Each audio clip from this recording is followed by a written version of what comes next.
မင်္ဂလာပါရှင်သမီးကတော့ SPS International School ချင်းမိုင်မှာ Year 12 AS Level ပညာသင်ယူနေတဲ့ Helen ဖြစ်ပါတယ်ရှင်ဒီ scholarship ကိုပထမဆုံးစပြီးတော့ရတဲ့အချိန်မှာအရင်လဲပြောရဲအရင်လဲဝမ်းသာပီတိဖြစ်မိရပါရှင်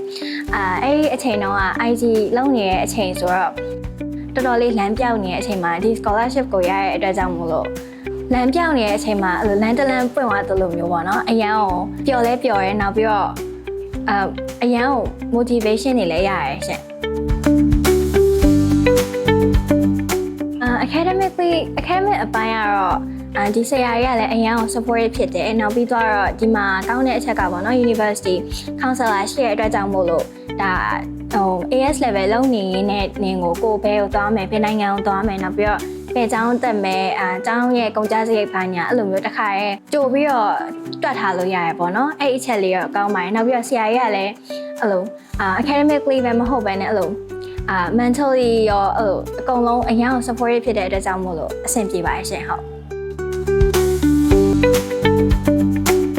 try ကြည့်ပါပေါ့နော်ဒီတစ်ခုမရလဲနောက်တစ်ခုဆိုပြီးတော့ဗောနော်အဓိကကတော့အရှုံးမပေးနဲ့ပေါ့နောက်ပြီးတော့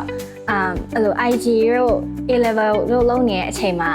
ကိုကဘယ်သွားလို့ဘာလို့မှမသိတဲ့အခါမျိုးတွေကြုံနိုင်တယ်ပေါ့နော်အဲ့ခါကျလို့ရှိရင်လဲ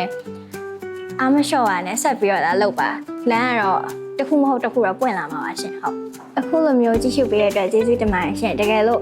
scholarship ကို try မှုအတွက်စူးစမ်းနေတဲ့အကြောင်းသားတွေဒါမှမဟုတ်လို့ရှိရင်တာသမီးတွေကိုစူးစမ်းစေချင်တဲ့မိဘတွေရှိလို့ရှိရင်SPS မှာနောက်နှစ်တွေ့ရဖို့မျှော်လင့်ပါတယ်ရှင်ဟုတ်ကျေးဇူးပါ